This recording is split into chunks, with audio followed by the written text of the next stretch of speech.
Welcome to দেবজি।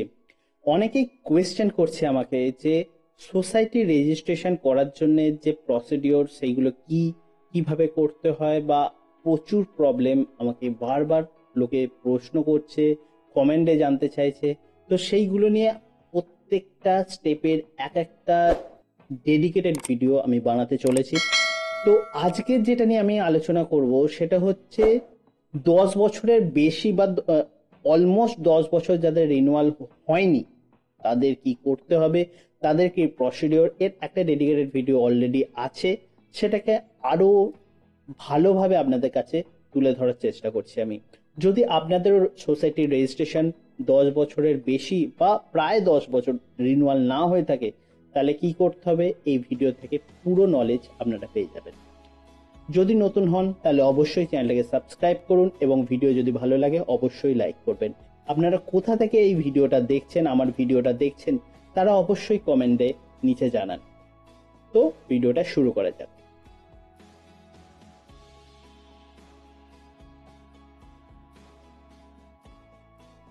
ভিডিওটা শুরু করার আগে একটা ছোট্ট রিকোয়েস্ট আপনাদের করব।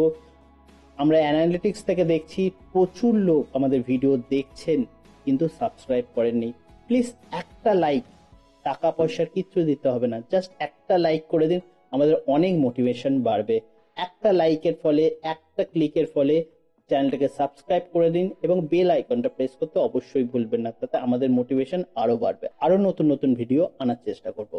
দেখুন, 10 বছর যদি কারোর রিনিউয়াল না হয়, আমি 10 বছর ফিক্সড 10 বছরকেই ধরছে, তাহলে যে তিনটে চারটে জিনিস দরকার, তার মধ্যে ফার্স্ট অপশনটা হচ্ছে আপনার অরিজিনাল সার্টিফিকেট, যেটা অরিজিনাল যে ডকুমেন্টেশন আছে, যেটা সার্টিফিকেট গভর্নমেন্টের তরফ থেকে দিয়েছে, তার অরিজিনাল কপিটা অবশ্যই লাগবে। ওকে। দ্বিতীয় যে ডকুমেন্টটা লাগবে সেটা হচ্ছে আপনাদের যে লাস্ট রিনিউয়াল হয়েছিল। যদি আপনি রেজিস্ট্রেশনটাই যদি আপনাদের লাস্ট হয়ে থাকে বা রেজিস্ট্রেশনের পর আর রিনিউয়াল হয়নি, এরম যদি কিছু কেস হয়ে থাকে, তাহলে যে পেমেন্টটা করেছিলেন অথবা যে রিনিউয়ালটা করেছিলেন লাস্ট, তার পেমেন্ট কপি অবশ্যই আপনাকে দেখাতে হবে, অরিজিনাল, কোনো জেরক্স চলবে না। ওকে। আর যদি অনেক বছর রিনিউয়াল হয়ে গিয়ে থাকে, তাহলে অবশ্যই আপনাকে আপনাদের যে কারেন্ট মেম্বার লিস্ট আছে সেটাকে শো করাতে হবে উইথ ফটোকপি ডকুমেন্টের দিয়ে। মানে আপনার ধরুন আধার কার্ড বা তার ভোটার কার্ড, এই জাতীয় যে ফটোকপি অরিজিনাল যে ডেটা আছে সেগুলোকে দিয়ে শো করাতে হবে। ওকে। কিন্তু এইগুলো হচ্ছে ডকুমেন্টের পার্ট। ওকে। নেক্সট যে পার্টটায় আসছি, কি করতে হবে, ফার্স্ট স্টেপটা কি। ওকে, ডকুমেন্টের পার্টটা তো মোটামুটি বোঝা গেল। যদি প্রবলেম থাকে অবশ্যই কমেন্টে জানান, আমি ডেডিকেটেডলি আবার ভিডিও বানাবো, কোনো অসুবিধা নেই, কিন্তু আমার জানান অবশ্যই। তো ফার্স্ট যে স্টেপটা করা উচিত ডকুমেন্টেশন করার পর, সেটা হচ্ছে যদি আপনাদের অনেক বছর রিনিউয়াল না হয়ে থাকে এবং 2017-এর পর যদি আপনাদের রিনিউয়াল 17-18-এর যে সালটা ছিল সেই সাল থেকে আমাদের ডিজিটালাইজ হয়ে গেছে, পুরোটা ডিজিটালে আমাদের রিনিউয়াল আপলোড সমস্ত কিছু ডিজিটালি হয়ে গেছে। কিন্তু যদি এইটা ডিজিটাল 2017-18-এর সরি 17-18 রিনিউয়াল যদি না হয়ে থাকে, তাহলে অবশ্যই 2017-18-এর আগে আপনাদের যে লাস্ট ডকুমেন্টেশনটা ছিল সেই ডকুমেন্টেশন বা সেই সার্টিফিকেটটাকে আপনাদের ডিজিটাল সার্টিফিকেটে কনভার্ট করতে হবে। তো রিনিউয়াল করার আগে আপনাকে আপনার যে অরিজিনাল ডকুমেন্টগুলো আছে সেটাকে সাবমিশন করতে হবে, আপনার প্রোফাইল বানাতে হবে, ডকুমেন্টগুলো সাবমিশন করতে হবে। তারপর গভর্নমেন্টের তরফ থেকে আপনাকে অ্যাপ্রুভাল দিলে, আপনাদের ডকুমেন্ট যদি সব ঠিকঠাক থাকে তাহলে অ্যাপ্রুভাল দিলে দেন কিন্তু আপনি রিনিউয়াল করতে পারবেন, তার আগে কিন্তু নয়।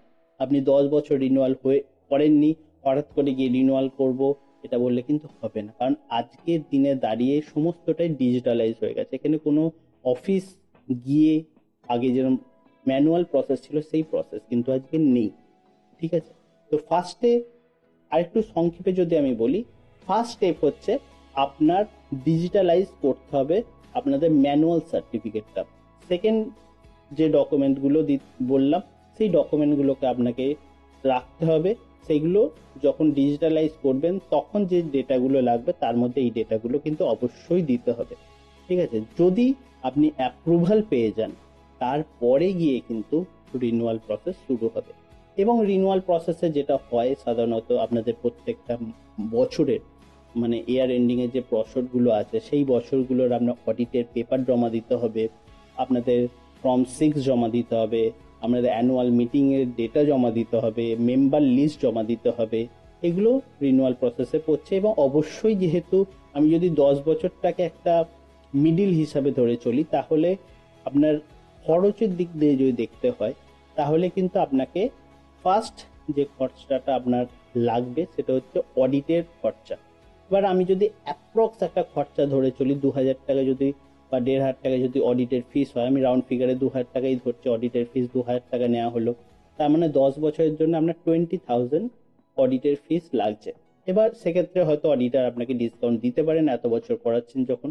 তো যদি করানো না থাকে অডিট তাহলে এটা লাগবে। ওকে, দেন যেটা লাগবে সেটা হচ্ছে গভর্নমেন্টের ফিস। গভর্নমেন্টের যে রিনিউয়াল ফিস আছে সেটা তো লাগছে, 25 রুপিস লাগছে, প্লাস আপনার ফাইন পড়বে। এবার ডিপেন্ড অন আপনার কত বছর সেই হিসাবে আপনার ফাইন ক্যালকুলেশনটা কিন্তু হবে। মোটামুটি মিনিমাম আমাদের ফাইন যেটা থাকে 350 টাকা সেটা তো লাগবেই, প্লাস এর উপরে এক্সট্রা যদি কিছু আদার্স ডেটা থাকে সেটা কিন্তু এক্সট্রা ফাইন পড়বে। তাহলে আমি যদি ধরে নিই যে প্রত্যেক বছরের যদি ফাইন যদি হয় 10 বছরের যদি ফাইন হয়ে থাকে তাহলে 350 টাকা প্লাস 10 বছর 10 কাউন্ট করলে আপনি বুঝতে পারেন 3500 টাকা এক্সট্রা আপনার ফাইন হিসাবে যাচ্ছে। তো তার সাথে যেটা থাকবে সেটা হচ্ছে অ্যানুয়াল রিনিউয়াল ফিস। ঠিক আছে, তো এই রিনিউয়াল ফিস, অডিটের ফিস, এইগুলো হচ্ছে আপনার ম্যানুয়াল। এবার যদি আপনি কোনো এজেন্ট ধরে করেন তো অবভিয়াসলি এজেন্ট একটা চার্জ করবে, সেটা অনেকে অনেক রকম চার্জ করতে পারে, সেটা আমি ডাইরেক্টলি আমি ভিডিওতে বলতে পারবো না। তো অনেকে অনেক রকম চার্জ নিয়ে থাকে। তো অ্যাপ্রক্স যদি আমি ধরি, গভর্নমেন্টের যদি আপনি নিজের প্রোফাইল ক্রিয়েট করে সমস্ত কিছু করে করেন তাহলে আপনার অ্যাপ্রক্স 25,000 10 বছরের জন্য খরচা হবেই। ঠিক আছে, তার আগে পিছু হতে পারে, কারণ ডকুমেন্টের স্ক্যান করা তার যদি সেটাও যদি আপনার কাছে থাকে তাও প্রায় নিয়ার অ্যাবাউট 25,000-এর মতন খরচা হতে পারে। এবং যদি তার বেশি ইয়ার হয়, বেশি অ্যাপ্রক্স আমি একটা খরচের হিসাব দিলাম। অনেকেই এটা প্রশ্ন করে কত খরচ হতে পারে। ঠিক আছে, এবার যেটা আসছি যে আপনি রিনিউয়াল যে করবেন 10 বছর পর রিনিউয়াল যে করবেন সেখানে কিন্তু আপনার ডকুমেন্টেশনগুলো কিন্তু আদার্স হবে। যখন আপনি সার্টিফিকেট পেয়ে যাবেন, অ্যাপ্রুভাল নতুন সার্টিফিকেট পেয়ে যাবেন, তারপরেই রিনিউয়াল প্রসেসে যাবেন। তো রিনিউয়ালের জন্য আমি অবভিয়াসলি একটা ডেডিকেটেড ভিডিও বানাবো, সেটা নিয়ে চাপ নেবেন না। স্টেপ বাই স্টেপ পুরোটা আপনাদের কাছে ডেসক্রাইব করব এই ভিডিওর মাধ্যমে। আজকে যেটা শুধু বললাম যে আপনি যদি অনেক বছর রিনিউয়াল না করে থাকেন তাহলে কি প্রসিডিওর করতে হবে। এখানে কিন্তু কোনো মেম্বার লিস্ট বা এইগুলো কিছু লাগবে না। আমি ডকুমেন্টেশনগুলো আর একবার রিপিট করে দিচ্ছি। যে অরিজিনাল ডকুমেন্টটা আছে বা সার্টিফিকেট যেটা দেয়া হয় গভর্নমেন্টের তরফ থেকে, একটা গ্রিন ছোট্ট পেপার মতন দেয়া হয়, সেই পেপারটার আপনার অরিজিনাল কপি লাগবে। আপনাদের লাস্ট যে পেমেন্ট করেছেন সেটা রিনিউয়াল পেমেন্ট হতে পারে, আপনি রেজিস্ট্রেশন পেমেন্ট হতে পারে, হোয়াট এভার, তার যে কপিটা দেওয়া হয়েছিল সেই কপিটা লাগবে অবভিয়াসলি। আর যদি আপনাদের অনেক বছর রিনিউয়াল হয়ে থাকে, না হয়ে থাকে, তাহলে যে মেম্বারের লিস্ট, কারেন্ট মেম্বারের লিস্ট, সেই লিস্টটাকে কিন্তু দিতে হবে। এবং যদি পসিবল হয়, যদি থাকে, তাহলে এমওএম যেটা থাকছে বা এমওইউ যেটা থাকছে সেইটা কিন্তু ডকুমেন্টে সাবমিশন করতে পারলে খুব ভালো। মানে আমাদের মেমোরেন্ডাম আর রেজলিউশন যদি আপনার কাছে থাকে অরিজিনাল কপিটা, সেটা যদি সাবমিশন করতে পারেন তাহলে খুবই ভালো। এবং যদি আপনি নাও থাকে, না দিলেও ওটা ম্যান্ডেটারি নয়, কিন্তু এই 3টে ডকুমেন্ট কিন্তু ম্যান্ডেটারি। এই 3টে ডকুমেন্ট যদি আপনি প্রপারলি দিয়ে থাকেন তাহলে আপনার যদি কোনো প্রবলেম না থাকে ডকুমেন্টে তাহলে কিন্তু আপনার অ্যাপ্রুভাল পেয়ে যাবেন, তারপরে আপনার গিয়ে রিনিউয়াল করতে হবে।